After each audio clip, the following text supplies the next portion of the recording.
When a millionaire mocked the maid's son during chess. She had no idea who she was up against. She laughed at him. Called him, boy. Invited the room to watch him fail.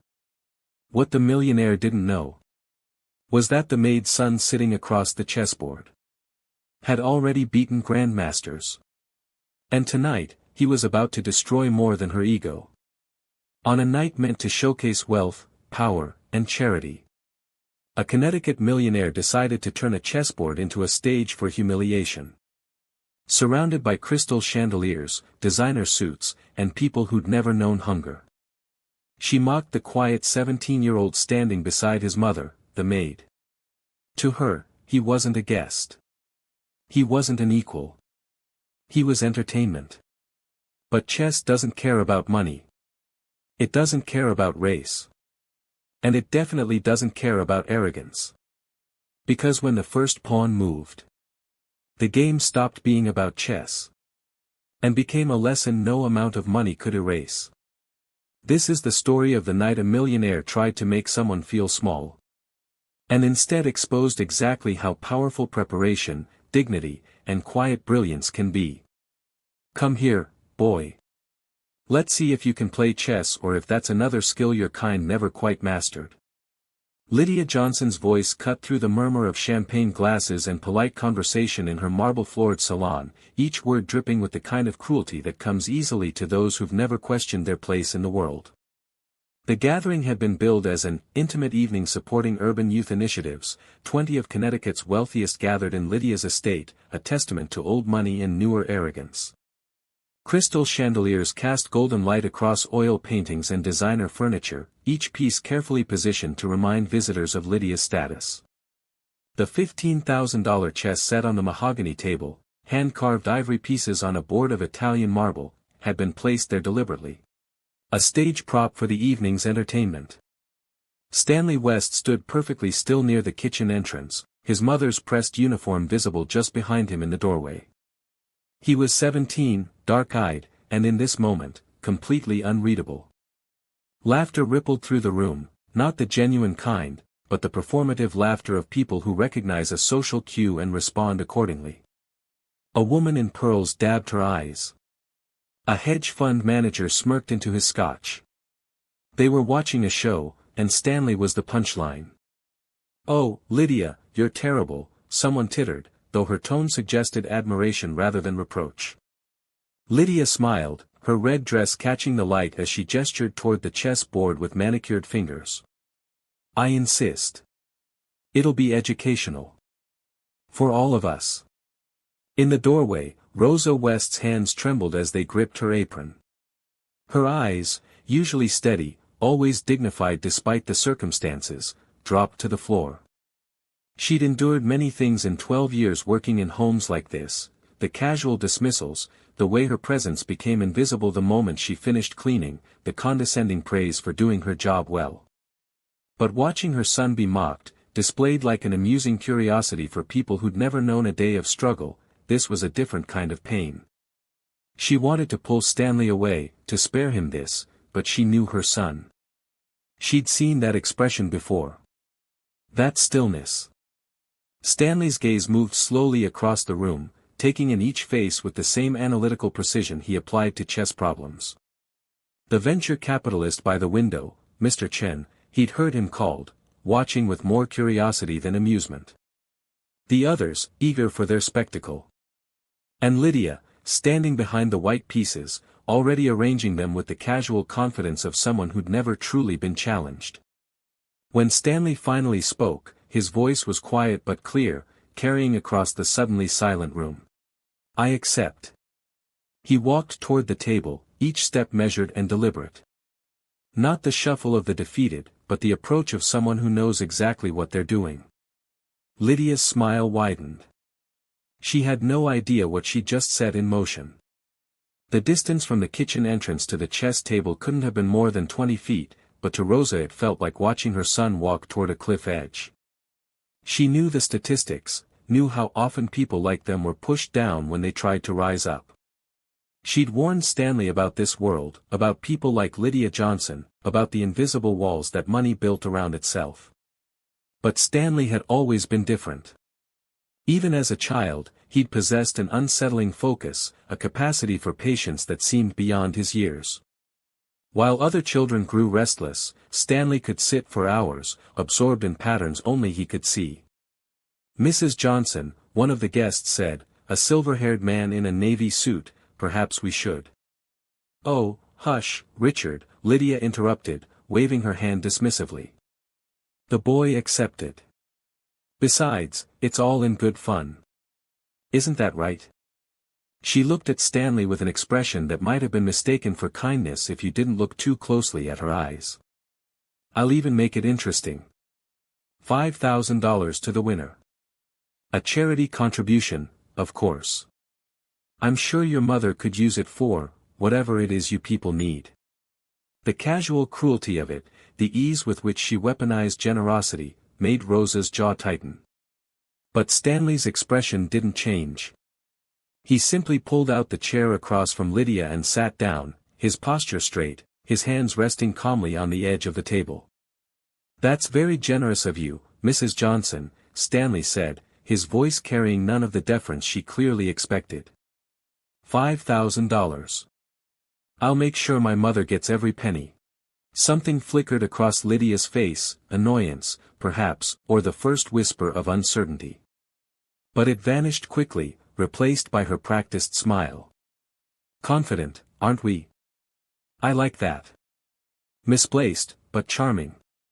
She gestured to the board. "I assume you know how the pieces move. Or should I explain?" "I know how they move," Stanley said simply. "Wonderful." Lydia settled into her chair, adjusting her dress with theatrical precision. She was performing now, playing to her audience. "I studied at Wharton, you know. We had a chess club. Very competitive. I was captain my senior year." She picked up the white king, examining it with affected thoughtfulness. "This set is antique, by the way. 18th century. The ivory alone is worth more than most people make in a year." Stanley said nothing. His eyes were on the board, but Rosa could tell he was seeing something else: patterns, possibilities, the geometry of 64 squares that had consumed him for the past 9 years. "White always moves first," Lydia announced, as if imparting secret knowledge. "One of the advantages of position, you might say." She moved her king's pawn forward 2 squares, the piece clicking softly against the marble. E4. "The king's pawn opening, darling. We learned this at Wharton. Classic, powerful, the choice of champions." The condescension was so thick Rosa could taste it from across the room. She watched Stanley, waiting for some sign of emotion, anger, hurt, anything. But her son's face remained perfectly neutral as he reached forward and moved his own pawn. "C5, he said quietly. The room's energy shifted, subtle but unmistakable. The hedge fund manager straightened slightly. Mr. Chen's eyes narrowed with sudden interest. Even Lydia paused, though she covered it with a laugh. "The Sicilian defense," she said, trying to sound amused rather than surprised. "Someone's been doing their homework. How adorable." But Stanley had already settled back into his chair, his hands folded calmly in his lap, waiting. Rosa knew that posture. She'd seen it countless times at their kitchen table, Stanley hunched over her old laptop, the screen's glow illuminating his face late into the night. She'd seen it at the public library, where he'd spent every Saturday for years, methodically working through every chess book in their limited collection. She'd asked him once, when he was 13, why chess? Why this particular obsession? They'd been eating dinner, rice and beans, stretched to last the week, and he'd looked up from the battered chess book propped against his water glass. "Because it's fair, Mom," he'd said simply. "The pieces don't care who's moving them. Rich, poor, black, white, on the board, none of that matters. Just what you know. Just how well you think." Now, watching him face Lydia Johnson across that obscenely expensive chess set, Rosa understood. Her son hadn't spent 9 years learning chess. He'd spent 9 years building a world where merit was the only currency that mattered. Lydia moved again, her knight springing forward with practiced confidence. NF3, developing pieces, controlling the center. Basic principles. She glanced at her audience, making sure they were appreciating her expertise. The key to chess is understanding strategy, not just memorizing moves. Stanley responded immediately. D6. Then Lydia, D4. Stanley, without hesitation, CX-D4. NX-D4. Lydia was moving faster now, her confidence building. This was familiar territory, moves she'd made dozens of times in college, against opponents who'd ultimately fallen to her aggressive style. Stanley leaned forward slightly, his fingers hovering over his knight. NF6. Mr. Chen stepped closer to the table. Rosa saw him exchange a glance with the man next to him, something unspoken passing between them. The casual chatter in the room had died down. People were paying attention now. NC3, Lydia announced, her voice carrying that same condescending lilt. Building pressure. You see, chess is about intimidation as much as skill. Making your opponent feel the threat before you even. A6, Stanley said. The room went silent. Mr. Chen's eyes widened. The man next to him, Richard, Rosa remembered, leaned forward, staring at the board with sudden intensity. Even the woman in pearls had stopped pretending to be amused, her champagne glass frozen halfway to her lips. Lydia frowned at the board. That's an odd choice. A wing pawn. That doesn't control the center. That doesn't. It's the Najorf variation, Mr. Chen said quietly, his voice cutting through Lydia's confusion. One of the most complex and aggressive systems in chess theory. Lydia's head snapped toward him. I'm sorry. The Najorf, Mr. Chen repeated, his eyes never leaving the board. Named after Miguel Najorf, refined by Garry Kasparov and Bobby Fischer. It's considered one of the sharpest weapons against 1.E4. He looked at Stanley with undisguised fascination. It requires deep theoretical knowledge and precise calculation. Players study it for years. Lydia forced a laugh, but it sounded brittle. Well, I'm sure he saw it on YouTube or something. Monkey see, monkey do, as they say. The slur hung in the air, ugly and unmistakable. Rosa's hands clenched into fists. She took a half step forward, but Stanley caught her eye and gave the tiniest shake of his head. Not yet, that gesture said. Trust me. Your move, Mrs. Johnson, Stanley said calmly. Lydia stared at the board, her confidence visibly cracking. The easy victory she'd envisioned was becoming something else, something that made her audience look at her with questions in their eyes. She moved her bishop, trying to maintain the initiative. B3. Stanley responded instantly. E5. NB3. Lydia was moving mechanically now, following patterns she remembered from college games, but her hands were less steady. B6. Stanley's voice remained perfectly even, betraying nothing. F3. Lydia glanced at her guests, seeking reassurance, but found only intense focus on the board. B7. QD2. NBD7. The moves were coming faster now, a rhythm that Lydia was struggling to maintain.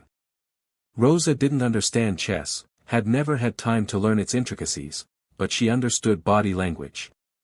She understood the way Lydia's shoulders had tensed, the way her smile had become fixed and false. She understood the way Stanley sat, relaxed and centered, a young man in complete control. G4, Lydia said, her voice tight. Several guests gasped. Mr. Chen shook his head slightly. Too aggressive, he murmured. She's trying to attack, but her king isn't safe. Stanley looked at the board for a long moment, the first real pause he'd taken. Rosa could see him calculating, running through variations, seeing moves ahead that existed only in the pure mathematics of possibility. When he moved, his hand was completely steady. b5.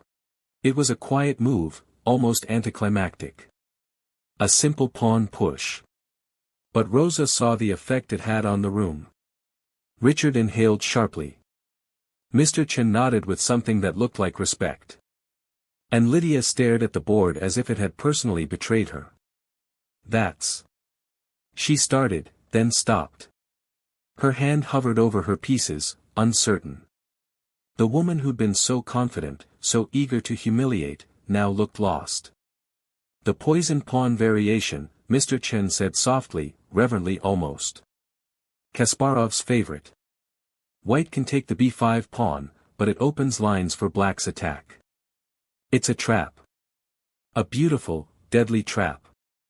I know what it is, Lydia snapped, but her voice lacked conviction. She sat frozen, staring at the board, seeing for the first time the web Stanley had woven. Every move he'd made, every piece he'd positioned, had led to this moment. He'd given her a choice: take the poison bait and face a devastating attack, or retreat and admit she was outplayed. Pride won. It usually does. Lydia grabbed her queen and captured the pawn, her movement harsh, almost violent. QXB5. Stanley didn't smile, didn't gloat. He simply moved his rook. RB8. QA5. Lydia was trying to salvage something, but her voice had lost its mocking edge. Oh. Stanley castled, tucking his king to safety. The next 10 moves unfolded like a slow-motion collapse. Lydia played desperately, trying to find threats that didn't exist, pursuing attacks that dissolved under Stanley's precise defense. Stanley moved with mechanical certainty, each piece finding its perfect square, each move tightening the noose. Rosa watched emotions flicker across Lydia's face: confusion, frustration, disbelief, and finally, the cold realization that she was going to lose.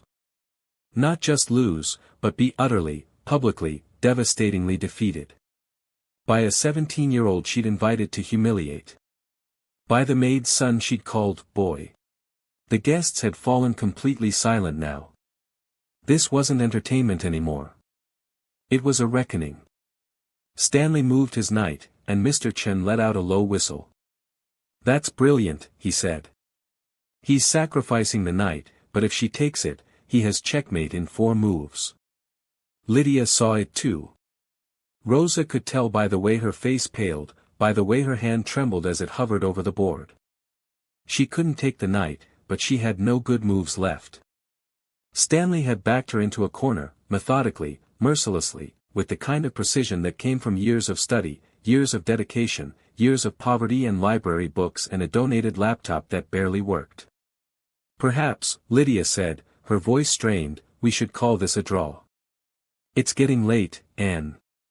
"No." The word came from Stanley, quiet but absolute.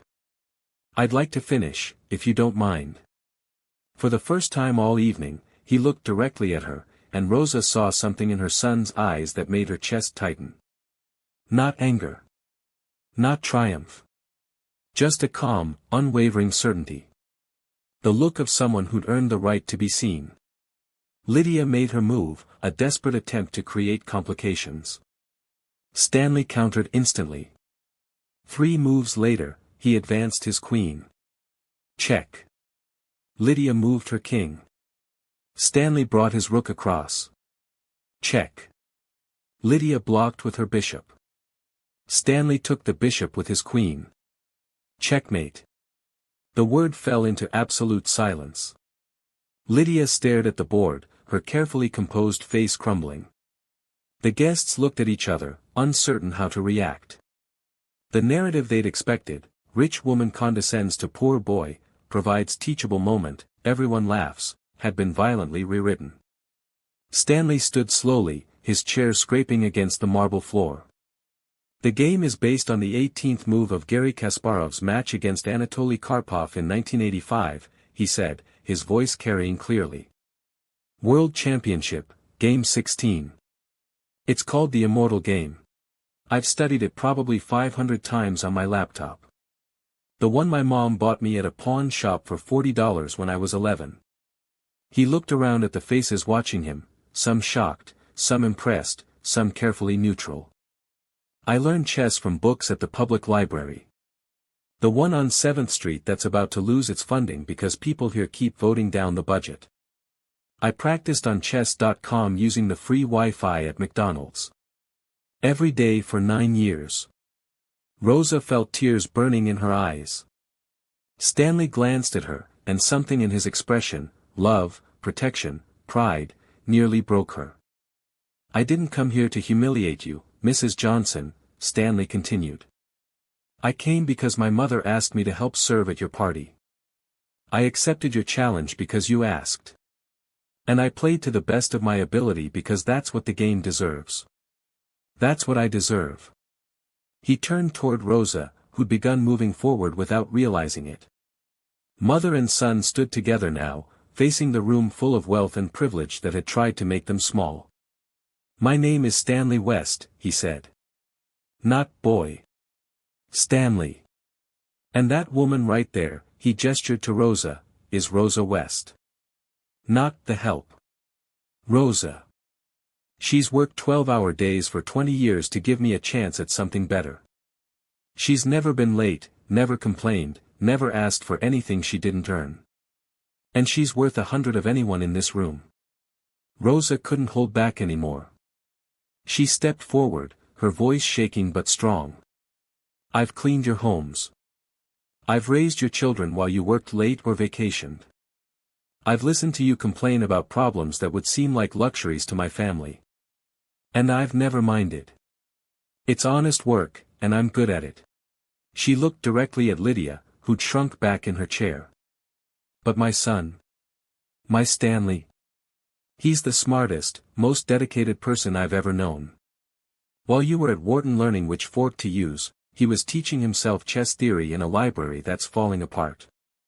While you were at country clubs, he was studying grandmaster games on a laptop that took 10 minutes to start up. And tonight, when you tried to humiliate him to entertain your friends, he showed you what real excellence looks like. Rosa's voice broke, but she pushed through. We're not asking for your pity. We're not asking for handouts. We're asking for what we've always deserved, respect. The kind of respect you get just for being born into money, that we have to work our entire lives to maybe, possibly earn a tiny fraction of. The silence that followed was profound. Lydia looked like she wanted the marble floor to open up and swallow her. Several guests stared at their shoes. But Mr. Chen was watching Stanley with an expression Rosa couldn't quite read. Finally, Lydia spoke, her voice barely above a whisper. This is ridiculous. He obviously cheated somehow. Looked up the game beforehand or had someone feeding him moves. She looked around desperately. There's no way a black kid from the projects could beat you. Mr. Chen finished coldly. Is that what you were going to say? Lydia's mouth opened and closed. No, I just meant. I know exactly what you meant. Mr. Chen walked over to the chessboard, studying the position. I've played chess for 30 years, Mrs. Johnson. I'm rated 2100, which makes me an expert-level player. What I just witnessed was easily master-level play, possibly higher. The Najorf variation Stanley employed requires understanding principles most players never grasp. The tactics he used in the middle game were flawless. And that endgame? He shook his head in admiration. Textbook perfect. He turned to Stanley. You said you've been studying for 9 years? Yes, sir. How many hours a day? Stanley hesitated. 4, maybe 5. More on weekends when Mom didn't have extra shifts. Mr. Chen did the math in his head, and Rosa saw his eyes widen. That's over 15,000 hours of deliberate practice. Do you know what that represents? Mastery, Richard said quietly from across the room. He was looking at Stanley with newfound respect. I read Gladwell's book. 10,000 hours to achieve mastery in any field. This young man has surpassed that. Playing online tournaments? Mr. Chen asked Stanley. When I could afford the entry fees. I saved up from helping at the corner store. Made it to 2,200 rating on chess.com before my laptop died last month. Mr. Chen pulled out his phone, typing rapidly. After a moment, he held it up, showing a chess tournament website. Stanley West. Competed in 3 over-the-board tournaments in the past year. Scored 2,100 performance rating against adult competitors.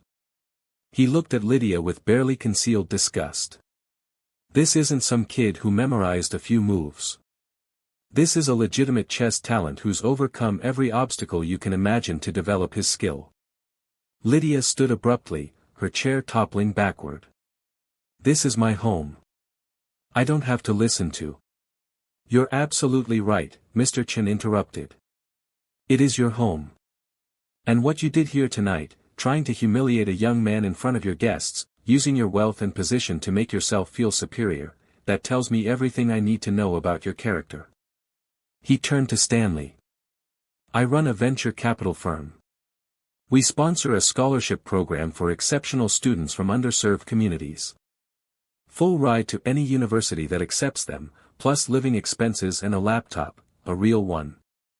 Are you a senior? Stanley nodded, struck speechless. I'd like to nominate you. With your permission, I'll make some calls. MIT has an excellent competitive chess program, and their computer science department is second to none. Would that interest you? Rosa watched her son struggle to process what was happening. She saw the disbelief, the hope, the fear that this might be another cruel joke. She took his hand, squeezing tight. Yes, sir, Stanley managed. That would, yes. Mr. Chen smiled genuinely for the first time that evening. Good. I'll need your contact information before you leave. He glanced at the other guests, many of whom were nodding approval. I suspect you'll have multiple offers. Richard here sits on Harvard's board. And I know Congresswoman Mills, he gestured to a woman Rosa hadn't noticed before, has connections to Stanford's scholarship committee. Congresswoman Mills stepped forward, a black woman in her 50s with kind eyes. I've been quiet tonight because I wanted to see how this played out, she said. Mrs. Johnson invited me here to discuss her urban youth initiative. I had my doubts about her sincerity, and now those doubts are confirmed. She looked at Stanley with warmth. But you, young man. You've shown grace, dignity, and extraordinary talent under circumstances designed to break you. That's the kind of character we need more of in this world. Lydia had gone pale, realizing too late the social catastrophe she'd created. Several guests were already moving toward the exit, making polite excuses. The woman in pearls wouldn't meet Lydia's eyes. Richard gave her a curt nod and left without a word. I think we're done here, Rosa said quietly. She looked at Lydia one final time. You wanted to teach my son a lesson. Consider this. You can buy expensive chess sets and degrees from fancy schools, but you can't buy what my Stanley has, dedication, intelligence, and a heart that stays kind even when the world tries to make it hard. That's the difference between us. And that's why he'll go further than you ever will.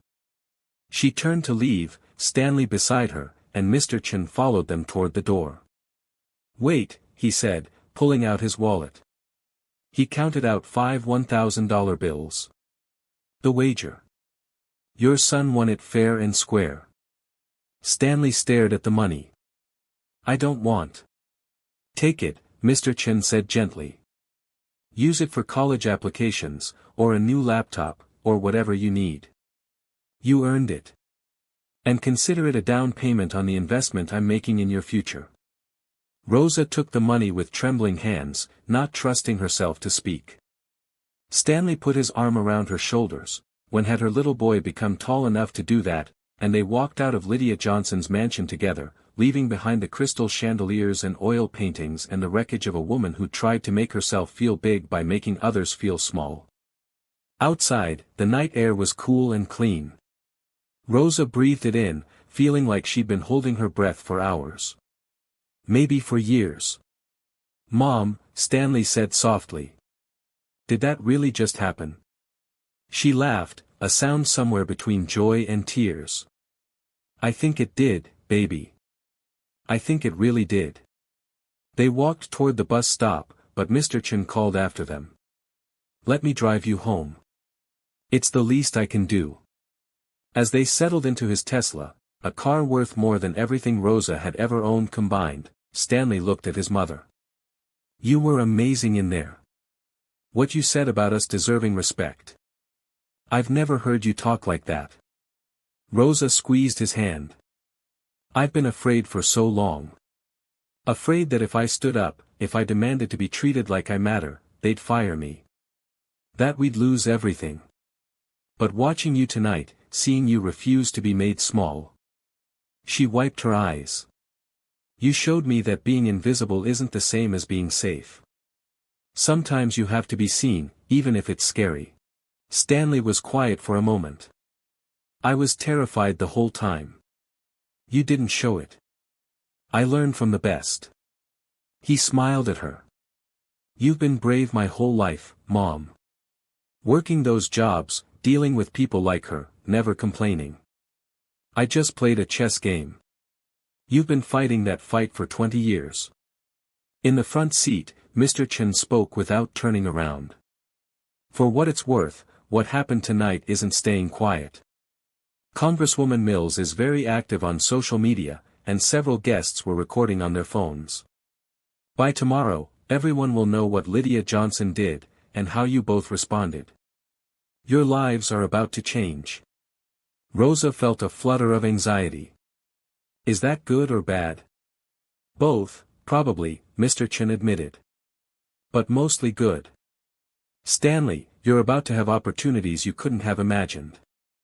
And Rosa, I suspect you'll find that people who saw how you stood up for your son will want to know you, hire you, support you. That kind of dignity doesn't go unnoticed." He was right. By the time they reached the small apartment Rosa and Stanley called home, Stanley's phone, the cracked, barely functioning phone he'd had for 3 years, was buzzing with notifications. Someone had posted a video titled, "Millionaire Gets Destroyed by Maid's Son in Chess Match." It had already been viewed 50,000 times. Rosa watched over Stanley's shoulder as the views climbed, 75,000, 100,000, 200,000. The comments were overwhelmingly supportive, though she made Stanley stop reading after a few minutes. Some of them were too angry, too raw, and she didn't want that energy in their home. "We should get some sleep," she said finally. "Tomorrow's going to be a big day." But sleep didn't come easily. Rosa lay in her small bedroom, listening to the familiar sounds of the building, Mrs. Chen's television through the wall, the couple upstairs arguing in Spanish, the sirens in the distance. Sounds that had been the soundtrack of her life for so long. Soon, maybe, they'd be different sounds. A dorm room at MIT. A better apartment in a safer neighborhood. The quiet of possibility instead of the noise of just surviving. In his room, Stanley wasn't sleeping either. He was replaying the match in his mind, move by move, not because he doubted himself but because he wanted to remember. This was the night his life split into before and after. Before, when he was invisible. After, when he'd been seen. He thought about the moment he'd moved that first pawn, committing to the Sicilian defense. It was more than a chess move. It was a declaration. "I'm not here to play it safe. I'm here to fight." And he'd won. Not just the game. Something bigger. Something that mattered more than 64 squares and 32 pieces. He'd won the right to be taken seriously. The right to be seen for who he was, not what people assumed. The right to prove that excellence didn't belong to any particular zip code or tax bracket. Tomorrow would bring its own challenges. College applications. Interviews. The pressure of suddenly being visible when he'd spent his whole life learning to be invisible. But tonight, in this moment, he let himself feel something he'd rarely allowed himself, pride. He'd kept the promise he'd made to himself on his 15th birthday, working late into the night at the library while his mom worked her second job. The promise that one day, someone would try to make him feel small, and he'd be ready. He'd have the knowledge, the skill, the preparation to stand up and show them exactly who Stanley West was. In the darkness of his small room, surrounded by chess books borrowed from the library and printouts of master games he'd studied until the ink faded, Stanley West smiled. Checkmate. Stanley nodded. Mrs. Patterson was one of the nicer clients, always left extra money at Christmas, actually learned Rosa's name. She saw the video. Everyone's seen the video, Stanley. It's been shared by celebrities, news outlets, there's even a trending hashtag #ChessMasterStanley. Rosa laughed, a sound somewhere between joy and disbelief. Mrs. Patterson said she's doubling my rate. Said she was ashamed she'd never paid me what I was worth, and seeing me stand up to that woman last night made her realize she'd been part of the problem. She wiped her eyes. 3 other clients have called with the same message. Stanley, people are actually seeing us now. Like really seeing us. Stanley pulled his mother into a hug, feeling her shake against him. They stood there in the narrow hallway of their apartment, holding onto each other as their world tilted on its axis. I'm scared, Rosa whispered. This is everything we wanted, but I'm terrified something's going to take it away. It won't, Stanley said, trying to sound more confident than he felt. We earned this, Mom. Not luck. Not charity. We earned it. The buzzer rang, harsh and jarring. They pulled apart, exchanging confused glances. It was barely 7:30 on a Saturday morning. Rosa pressed the intercom button. Yes. Ms. West. This is Jeremy Caldwell from Connecticut Public Radio. I was hoping I could speak with you and your son about last night's incident. We're running a story on. Rosa released the button, cutting him off. How did they find our address? Stanley's phone buzzed again. Another message, this one from an unknown number. Stanley, this is Principal Morrison. I know it's early, but we need to talk about the media presence outside the school on Monday. Please call me. This is happening fast, Stanley said, scrolling through more messages. Mom, there are people requesting interviews on Good Morning America, CNN, local news. We're not doing any of that, Rosa said firmly. Not until we understand what's happening. Not until we have someone helping us who knows how to handle this kind of attention. She was right, of course. Stanley had watched enough documentaries about people whose lives were destroyed by viral fame, the mistakes they made, the predators who'd taken advantage of their naivety. He'd studied chess for 9 years with obsessive dedication, but neither of them knew the first thing about navigating sudden public attention. As if reading his thoughts, Stanley's phone rang. The caller ID showed Marcus Chen. Answer it, Rosa urged. Stanley put it on speaker. Hello. Stanley, Rosa, I hope I'm not calling too early. Mr. Chen's voice was crisp, professional. I've been monitoring the situation online. The video has been viewed over 3 million times in the last 8 hours. Major media outlets are running stories. This is bigger than I anticipated. Sir, we're getting calls from reporters, Stanley said. They found our address somehow. We don't know what to do. Don't talk to anyone yet, Mr. Chen said immediately. I'm sending over a media consultant, someone who specializes in crisis management and public relations.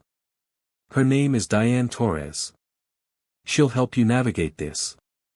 In the meantime, I've also been in contact with the admissions offices I mentioned. They're all very interested in meeting you. Rosa leaned toward the phone. Mr. Chen, this is all happening so fast. Yesterday we were just, us. Now strangers know where we live. Is this normal? No, Mr. Chen said honestly. This is exceptional. What happened last night touched a nerve. It's about class, race, opportunity, dignity. People see themselves in your story, or they see the injustices they've witnessed or experienced. The video isn't just about chess.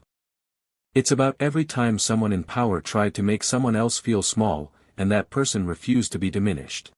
He paused. But you're right to be cautious. Fame can be destructive, especially when it comes this fast. That's why I want you to have professional support. Diane will be there in an hour. Don't open the door for anyone else, don't give any statements, and for God's sake, don't sign anything anyone might send you without legal review. After they hung up, Rosa made coffee, the cheap instant kind that was all they could afford, and they sat at their small kitchen table, the same table where Stanley had studied thousands of chess positions, where they'd eaten countless meals stretched thin to make the budget work. Tell me about the scholarship, Rosa said quietly. Really tell me. Is it real? Stanley pulled up the email Mr. Chen had sent overnight. Full tuition, room and board, stipend for books and living expenses. Renewable for 4 years as long as I maintain a 3.0 GPA. He looked at his mother. Mom, it's a full ride to MIT. One of the best universities in the world. Rosa's hands trembled around her coffee mug. MIT. My baby's going to MIT. If I get in, Stanley cautioned. Mr. Chen can recommend me, but I still have to apply, get accepted. You'll get in, Rosa said with absolute certainty. Stanley, you taught yourself chess well enough to beat a college-educated woman who tried to humiliate you. You've maintained a 4.0 GPA while working part-time at the corner store. You scored 1520 on your SATs using a study book from the library. If they don't accept you, they're fools. Stanley smiled despite his nerves.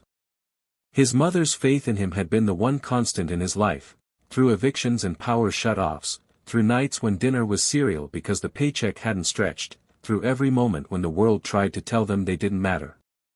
Rosa West had looked at her son and seen someone extraordinary, and she'd sacrificed everything to help him become it. I never thanked you, Stanley said suddenly. For the laptop. I know you took extra shifts to buy it. I know you went without things so I could have it. Rosa reached across the table and took his hand. That laptop was the best investment I ever made.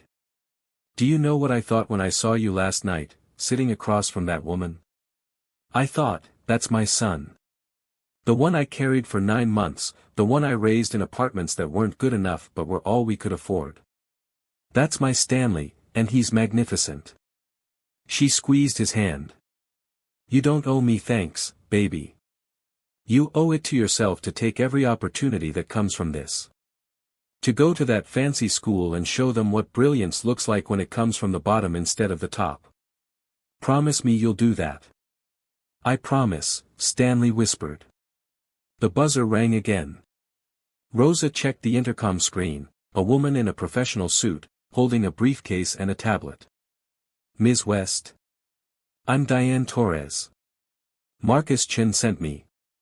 Rosa buzzed her up, and moments later they were facing a woman in her 40s with sharp eyes and an efficient demeanor that reminded Stanley of a chess clock, every second counted, no wasted movement. First things first, Diane said, settling at their kitchen table without waiting for an invitation. She pulled out her tablet and began typing. We need to control the narrative before someone else does it for you. I've already seen 3 different versions of last night's events online, and 2 of them are trying to paint Stanley as either a victim or some kind of aggressive confronter. Neither is accurate. She looked up at them. Here's what we're going to do. I'm drafting a statement, brief, dignified, focused on education and opportunity. We'll release it through social media within the hour. Then, we're going to be very selective about interview requests. I'm thinking one major outlet, probably CBS Sunday Morning. They do thoughtful pieces, give subjects time to tell their story properly. What about school? Stanley asked. I'm supposed to go back Monday. Diane nodded. I've already spoken with Principal Morrison. He's agreed to provide security and limit media access to campus. But Stanley, you need to understand, your life at Jefferson High is going to be different now. Students will treat you differently. Some will be supportive, some jealous.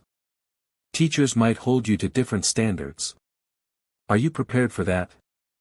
Stanley thought about the past 3 years at Jefferson, the invisibility, the way he'd learned to move through hallways without drawing attention, eating lunch alone with a chess book propped against his backpack. Being invisible had been safe. Being seen meant being vulnerable. "I don't have a choice," he said finally. "The video's out there.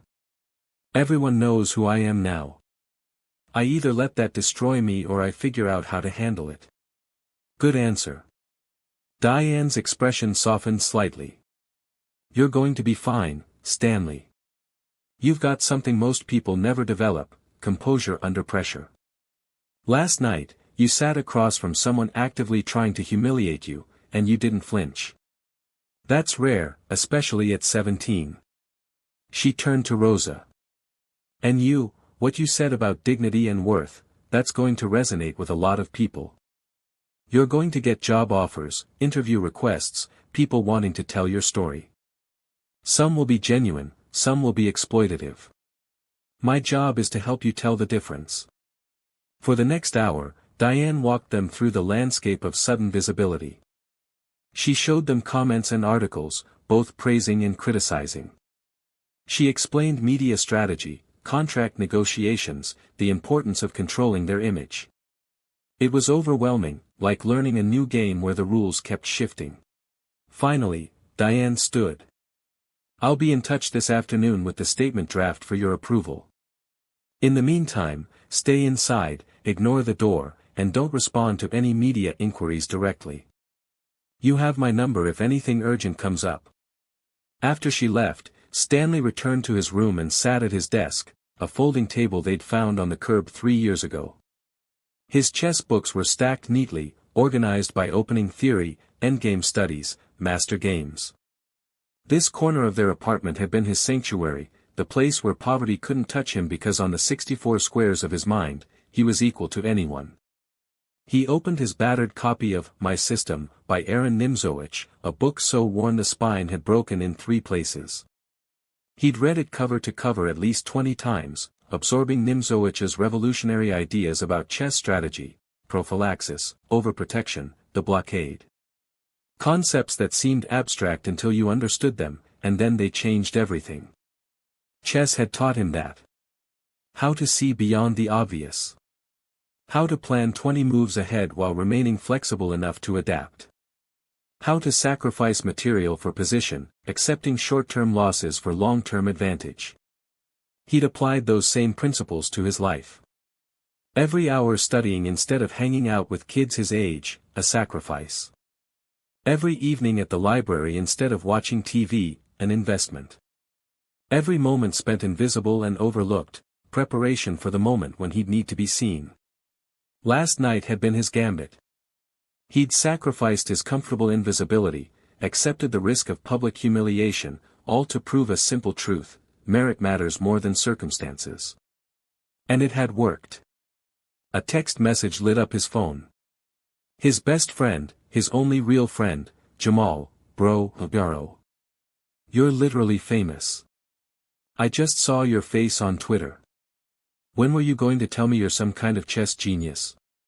Stanley smiled and typed back, I was going to mention it at lunch Monday. Monday? Man, you better have bodyguards by Monday. Every girl at Jefferson is about to be in love with you. That's not why I did it. I know, Stan. I know. But for real. MIT? You're getting out. You're actually getting out. Stanley stared at that last message. Getting out. As if their neighborhood were a prison, their circumstances a sentence to serve. In some ways, it was true. The statistics were brutal. Kids from their zip code had a 12% college attendance rate. Of those, fewer than half graduated. The pathway from where they were to somewhere better was narrow, treacherous, and most who tried it fell off.